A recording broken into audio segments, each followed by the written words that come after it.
Hello and welcome to Game Changer by ConnorsCoaching.com. If you like what we bring you today, take a moment to log into YouTube, like this video, comment about your favorite part of it, and subscribe to the channel. We bring together a community that is inspired by topics of positivity, coaching, personal development, and more. And we go live every Wednesday at 3:30 p.m. Pacific Standard Time with guests on the second and fourth Thursday or Wednesdays. Today's Wednesday of each month, and we're live because we believe that showing you the most authentic version of ourselves is way better than the most polished version of ourselves. So, together, let's get inspired. I'm joined today by my guest, Sarah Blankenship. Sarah is a career coach. She owns My Bright Launch. There's information about her in the description for this video. She also runs a community called Gen X Nation on LinkedIn, and it's a community of Gen Xers and Zennials like me, where we face many challenges in life as we get closer to the pinnacles of our career. And you know what, Sarah, thank you so much for joining us today. Thanks for having me, Daniel. Yeah. Well, first question, tell me about you and your career coaching business. Wow. Okay, I'm going to try to keep my responses as short as possible because I'm a talker. I know we only have about 30 minutes, but essentially, I do career coaching. My primary ideal customer is going to be Gen Xers. I kind of fell into it by accident, and as a Gen Xer myself, I just found that the Gen X community, when it comes to career coaching, their careers, I should say, we definitely face a unique set of challenges, unlike the other generations. And so I love talking with my fellow Gen Xers and helping them to plan a career path and, just really set them up for success in this next chapter of our generation. Yeah. Yeah, and it's kind of we feel oftentimes like an underserved population because we're so quiet about it. We do. We Yeah. do. We're getting louder, I think. I think we're Yeah. getting louder, which I like because, I'm loud. I'm probably too loud sometimes, but I think our voice as a collective is starting to finally get louder, and some of us are starting to pull our heads out of the sand, which I'm really excited about. Yeah. Yeah, I saw a really interesting article the other day on LinkedIn about um a kind of a lack of leadership among Gen Xers that we're a generation that kind of skipped going into executive leadership in businesses, and when we do go into executive leadership, we're very quiet and so people don't really notice us. And I just thought that was a fascinating article. I don't know how true that is, but I, it you did make me know, think of you. Yeah, it's interesting because I just read a report today that said the exact opposite. So, Okay. it's Yeah. kind of like you never know what to believe, but I don't know. It's very interesting. I read at one point that millennials were they had the strongest numbers of leader roles because they had the climbing the job hopping, whatever you want to call it. And they have done a phenomenal job at quickly accelerating their careers. And we're Gen Xers, we have just kind of, as a generation, been known to be loyal to a fault, even if that means staying at a company for 10, 20 years that doesn't pay you enough, that doesn't respect you or, Yeah. recognize you in the ways that you should be. And so I think millennials definitely have an edge on us that they don't put up with a lot of the crap that we put up with as a generation. So Yeah. I think they do have an edge on us in And that yeah. aspect for sure. And to be fair, like I think we're getting better as parents, so I think that the younger generations kind of have benefited from being more aware of the types of I behaviors hope. that we should instill. I Um, hope. well, you are here primarily to talk about your story and your message of hope for us. And so you mentioned a little bit about this on your website I was reading, but you kind of refer to a period of hardship. Can you tell us more about that?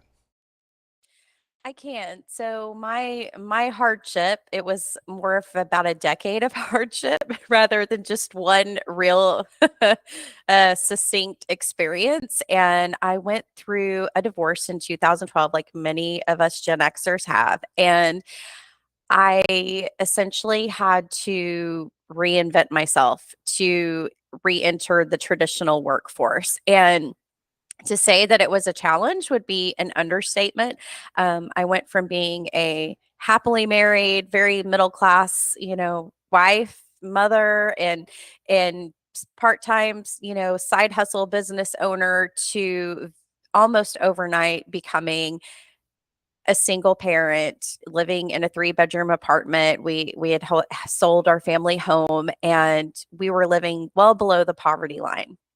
And so it was a I mean, honestly, it was a nightmare at the beginning of it, the first half of it, because I just felt so lost and didn't know where to turn. There were almost no resources for me in terms of helping me to re-enter the workforce. And one of the first recruiters that I met with told me that I was, quote, an unmarketable candidate, that I would be lucky to find a job as a receptionist at $12 an hour, which just was not going to work to support a family of four. And so, um, essentially, I was at rock bottom emotionally and financially, and it was just about as bad as it could possibly be. I mean, we were evicted at one point. I would drive, there were a couple of times when I drove my boys to school and came home from dropping them off, and our electricity would be shut off. And I mean, it was definitely a hardship. That's one way to put it. Yeah.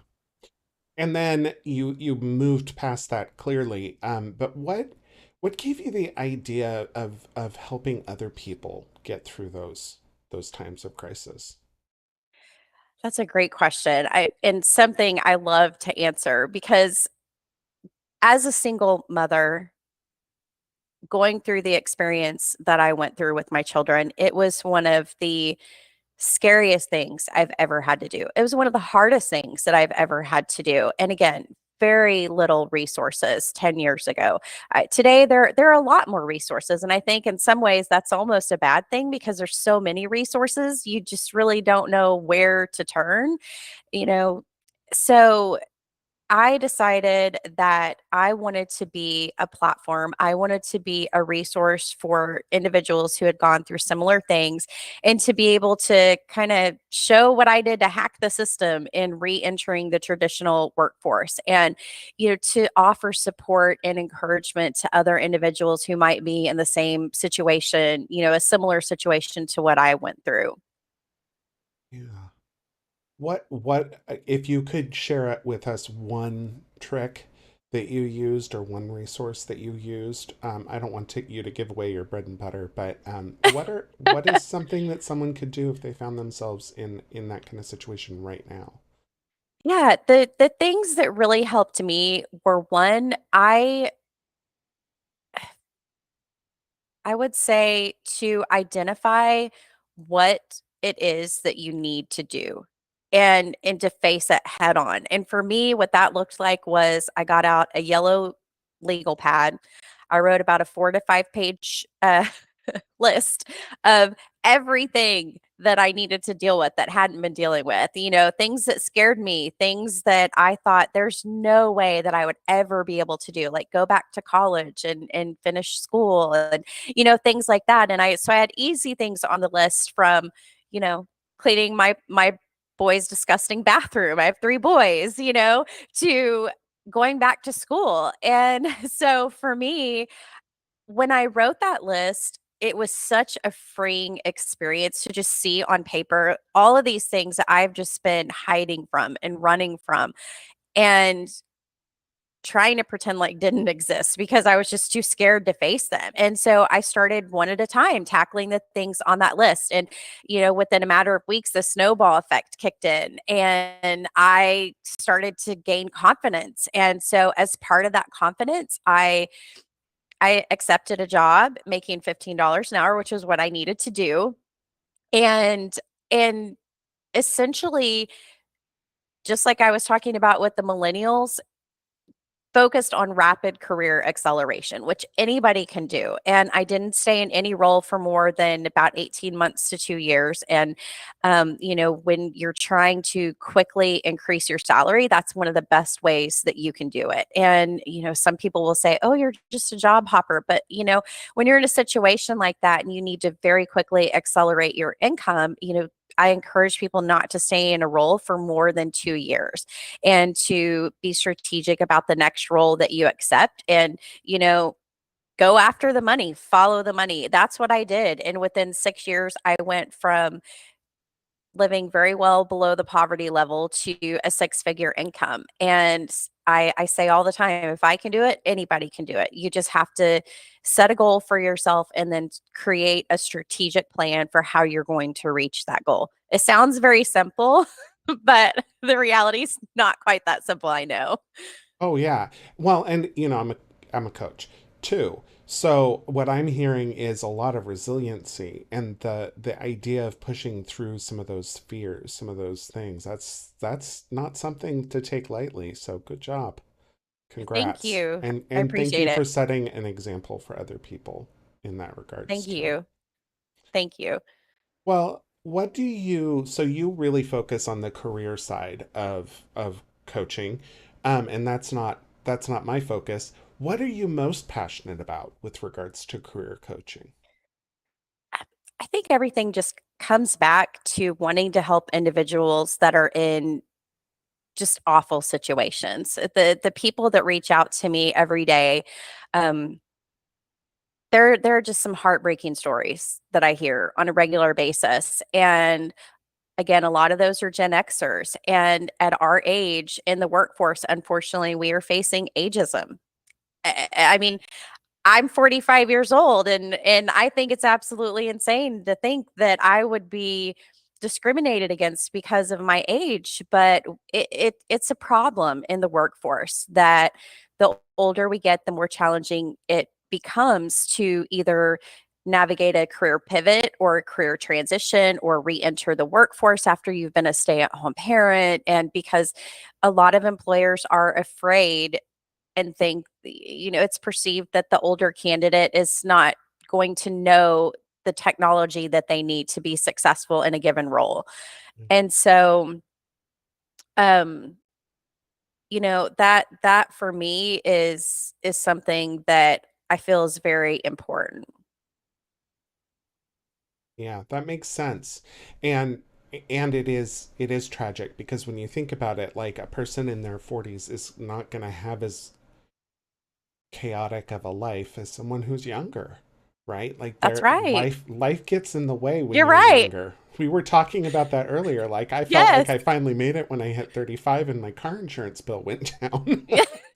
That's right. I mean, you don't have young kids at home. I mean, some of us do. There are some of us in our Sure. 40s that do have young kids. I mean, I have a 12-year-old.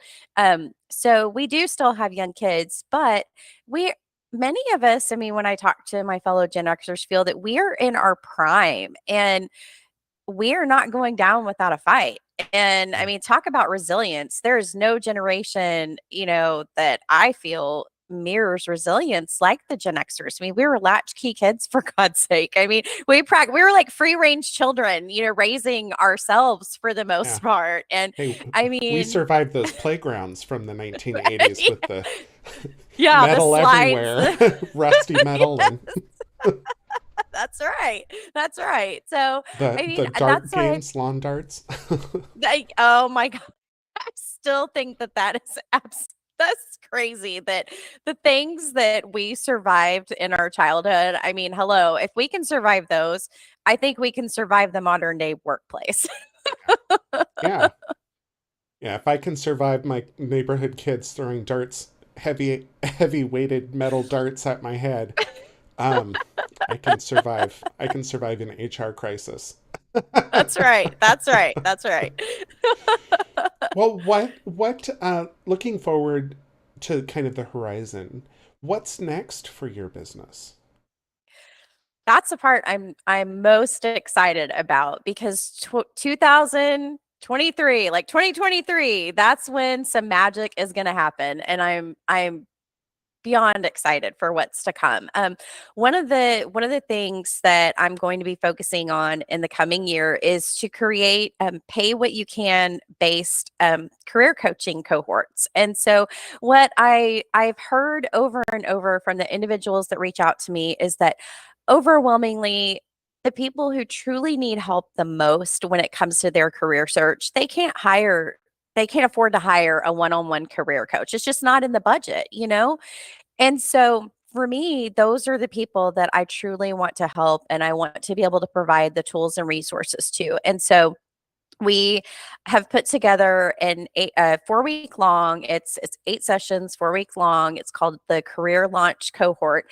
And essentially we'll provide job seekers with all the tools that they need, from interview prep to resume writing and identifying what roles that they want to go after, which employers that they want to avoid, all the things that you need whenever you're navigating a job search.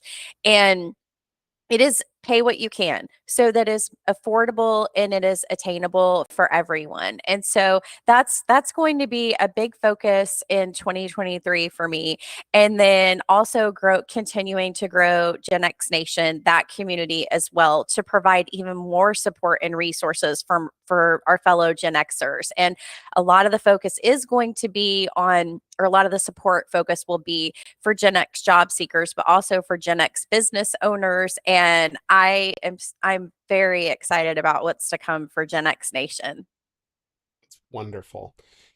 Um, do you have parting advice that you want to share with people who are maybe doing job seeking right now, especially during the holiday times? It seems like a really difficult time of the year to be looking for a job, or who are navigating similar challenges to the kind of harder times in your life. What would be your parting advice to those people? So a lot of people are scared to, or not scared, I guess maybe that's the wrong word, but hesitant to apply for a new job during the fourth quarter because they think that companies are not hiring, and that's not true. I understand if you can wait till after the holidays. It's a little bit of a chaotic time to be interviewing in addition to the holidays and things like that. But if you're actively interviewing and actively looking for a job, don't be scared to apply. Don't be scared to reach out and network and keep the momentum going during the holidays, because there are a lot of candidates that are going to back off because they think companies aren't hiring, and that could give you an edge right now. So in terms of the holidays, that would be my advice is if you are actively searching and you do need a job right now, then don't let that slow you down. Just keep moving forward during the holidays. Yeah, that's awesome. Did you have another? I don't know. I forgot the second part of the question. my Well, I think that my I think you got it. neurodivergent brain. All are welcome here. Well, Sarah, you know what? It has been a joy to have you here. Thank you for including me in Gen X Nation, even though I'm a Zennial, slightly on the cusp of Gen I am X. too. I am too. You're still Gen Yeah, Xer. You're still Gen Xer. awesome. Well, it's been wonderful to have you, and we loved having you. Hopefully, you can return to our show today. And to the audience today, thank you so much for watching. And since you stuck around this long, do take that time to log in, subscribe, like this video, and leave a comment about what you're inspired to do or what kind of career you're looking for. And next week, we are going to be live again. So we will see you then. And until then, happy holidays, everyone. Thank you.